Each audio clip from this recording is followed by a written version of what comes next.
The Ryder Cup golfer Ian Poulter has been telling Look East that families hold the key for the future of the game. Since the economic downturn, the number of people playing the game has been falling, but numbers are picking up again, with clubs in this region making a big effort to attract juniors and women. Tom Williams is at Stoke by Nayland Golf Course in Suffolk. Tom. Stuart, thank you. Yes, it shouldn't be difficult to attract new golfers to play on nights like this. Gorgeous, isn't it? And over the past few hours, I've watched countless women and children honing their skills on the putting green and up on the range, because these groups are so vital to boosting participation. Tea time at the golf course. It's come a fair way from the stuffy image of the past. Clubs now are making golf fun for all the family. Nights like this is great to see the family interacting with everyone. We've got granddads here, you know, dads here. Some mums have made it out as well, which is always a bonus as well. So yeah, it gets the whole club in a positive atmosphere. Perfect. Obviously I like playing, and if she can do something with me, that's great. Good exercise when you're walking up all the hills. Just like getting out there and playing golf. How are you getting on? Good. I got it in the elephant once, so... And for one of Europe's Ryder Cup greats, golf should focus on family. A massive part of me playing golf was down to my dad and my family, playing with my brother. So anything we can do, and anything golf clubs can do to get kids out on the golf course playing, I think is fantastic. It should be a family game. It should be something we can enjoy with everybody from all ages.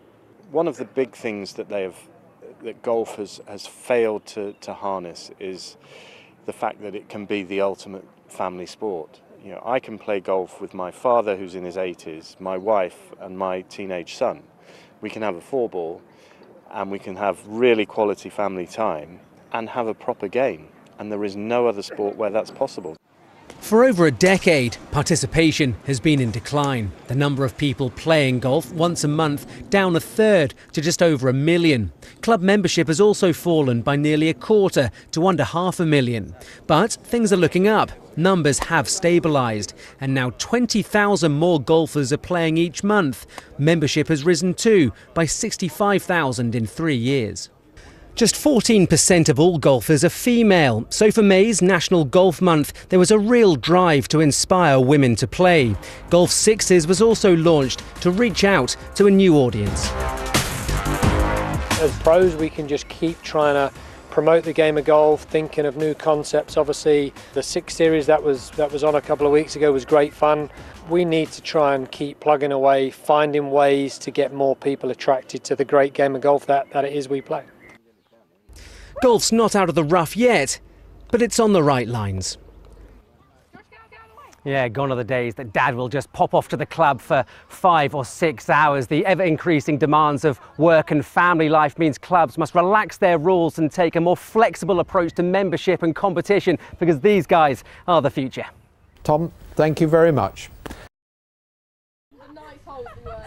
Up at 4, at the course by 6, and these 16-year-olds don't even play the game. Morning, girls. Morning. So this is your carry board. 23 volunteers from Year 11 at nearby Thornton College, just outside Milton Keynes, have this week put their summer holidays on hold to work as scoreboard carriers. They're quite heavy boards, OK, so you can just slot them into your lanyard. Why are you doing this? Hopefully to grow the game of golf. Golf's really in need of a boost, particularly as far as juniors are concerned. So I'm hoping that they just might be inspired getting up close and personal to the professionals. And what an honour. Today, Antoinette's carrying the scoreboard for home favourite Charlie Hull and world number 1, Lydia Ko. So do you play golf then, Antoinette? No, I don't. Well, you might be inspired after. Yeah, maybe. With the clock ticking, she races to the first tee to meet the stars of the show. And does watching somebody like Charlie Hull make you want to take up the game? Yeah, it's really inspiring because she is so young and you feel that you could do the same as her. I like the clothes that she was wearing. They're quite different to the ones I expected she'd wear. I expected all the players to be quite old, but they're not. They're all fairly young and really quite sporty. Is enough being done to boost participation, particularly amongst young women? I don't think so, no. And I think by engaging with schools, that's a real opportunity. And we're talking to Woburn Golf Club at the minute about linking up with us and offering lessons to our pupils. I'm like one of the young English players. I feel like I'm a major role model, so it's good. I don't really think about that too much because I just want to play, but it is part of being a professional golfer to get people into the game, because if I didn't look up to people, I wouldn't have been into the game either. Was it exciting being out there in amongst it all? Yeah, definitely today because Charlie was playing so well, getting a lot of birdies, which I learnt about today actually. Okay. Having watched how it's done, time to give it a crack. Wow.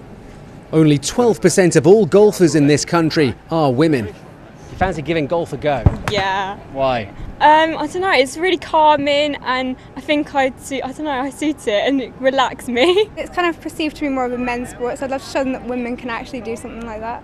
You're going to go back and you're going to knock the tee peg over. Perhaps some way off joining the pros on tour, but her gallery's certainly impressed. Tom Williams, BBC Look East, Woburn. Is that good? You're brilliant. Here we go.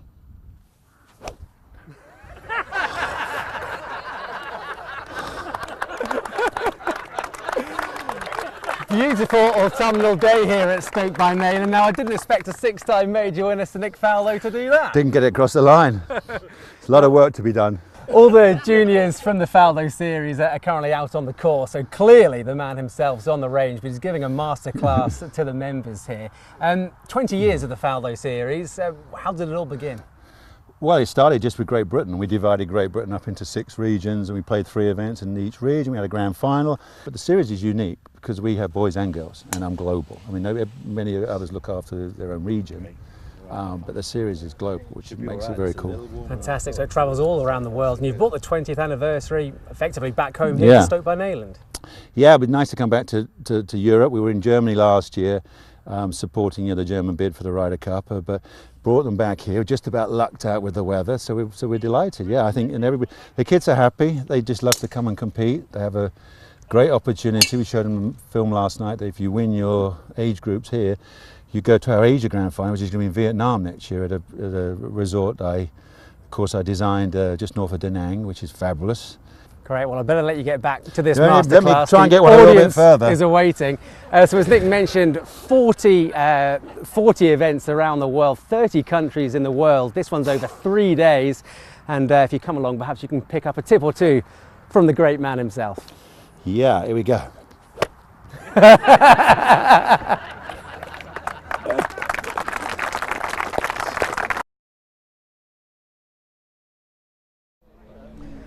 Welcome to Woburn. Huge crowds expected here over the 3 days of the Travis Perkins Masters. Things winding down in the hospitality area here after a very tricky opening day for the players. The scoreboard's behind me, and as you can see, a very familiar name on top of the leaderboard. Colin Montgomery, 4 under par today. He's a past Ryder Cup captain, of course, and that really is the hot topic of debate this week. Who will be selected in Paul McGinley's team next Tuesday?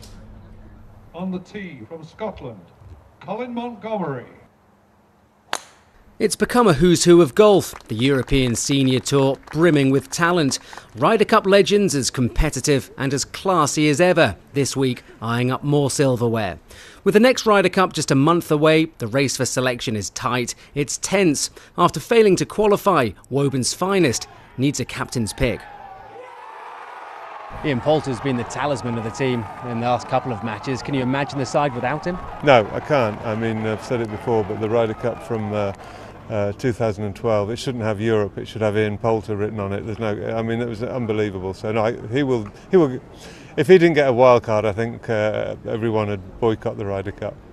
In recent Ryder Cups, Poulter's been Europe's top point scorer. His 80% win rates from 15 games unrivalled. His points, his passion, priceless.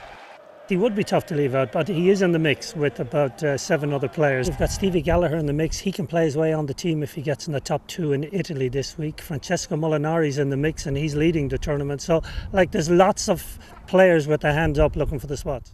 That excitement's to come. The focus for Monty and the seniors this week is the Travis Perkins title, showing the world they're still the masters. Colin, well played today, fabulous round. Well, thank you very much. Yeah, it was very difficult today. The winds were swirling, the greens were soft, so the ball was spinning around. Very difficult to get close to the hole. So I'm delighted with to get in at 68. The wind's still up and around, so it'll be difficult for the later starters. Defending champion this week. Couple of majors already this year. You're red hot. Oh, yeah, I hardly say red nor hot, but at the same time, delighted with how the year's gone. Just because we've all turned 50 doesn't mean we can't play golf anymore, and the standard's great. So I'm looking forward to the challenge of it over the weekend. Now, as a former Ryder Cup captain, you've been exactly where Paul McGinley is right now. Yes. Next week is the confirmation of the team Yes. for the match at Glen Eagles. Sure. What will be going through his mind? You've been there. Yeah, it's not easy, you know, because you're going to have to leave out someone. You're going to have to say to somebody that I think you're better than you, and it's never easy that in golf terms, because we all think we're better than anyone else. So it's difficult. It's one man's opinion, and I think he's going to make the right decisions come Tuesday morning for the sake of the team, and we're going to get the best 12 players to play against, obviously, a very strong American team. And everybody here at Woburn is desperate to see their local man, Ian Poulter, in the team. Yes, of course. Tough to leave him out, surely. I think he's guaranteed. I know he hasn't had a great summer, to be honest. He played well at the start of the year, but very difficult to think of a Ryder Cup team without Ian Poulter in it. And I'm sure Paul will pick him. Right, Monty, thanks ever so much for your time. Best of luck over the weekend. Not at all, thank you. Well, the weather, I think, is set fair over the weekend, and certainly Colin Montgomery is going to be the man to beat.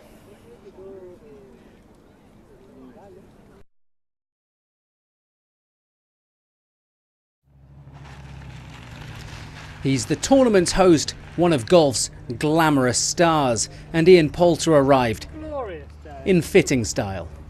Morning. Great start yesterday. Were you spurred on by the home crowd? Yeah, it was an absolute delight. It was good to have some nerves and a good buzz.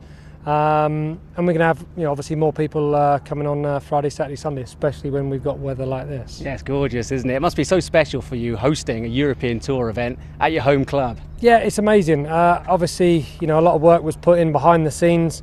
I just done a tiny bit in the summer, and the guys took over to get this place looking as amazing as it is. So to drive through the gates Monday morning was a special moment, and you kind of get the magnitude once you finally arrive. Nice to have your own parking spot. Yeah, I've had it there for a while now, so obviously, yeah, it's quite nice to park right up front. Great stuff. Good luck today. Thanks a lot. With that, time to warm up for round two. Poulter, centre of attention wherever he went. I think he's doing a great job. He's arranged some sunshine. The golf course here at Woburn is it's fantastic. Obviously took a little rain early in the week, but drying out as we speak. And now we're enjoying the week. It's great to have the British Masters back on the schedule. We're very excited to be here. And Poulter was soon marching up the leaderboard. An early birdie keeping him in contention for a first win in 3 years. Crowd love that one. But even superstars with supercars aren't immune from the odd sorry shot. A shank on the fifth straight right had him deep in trouble. You'll know how he feels right at this moment. He tried to see the funny side. The event is hopefully synonymous with Woburn. This is our 17th British Masters, so we're incredibly proud to have the guys back to the club, and it's a huge week. It's great to see it back in the European Tour calendar, but we're obviously very, very biased. It's great to see it back at Woburn. 13 years since the Marquis course at Woburn hosted the event. The big names are glad to be back, as are the fans. Our host ended the day 5 off the lead, well placed for a home win. Tom Williams, BBC Look East.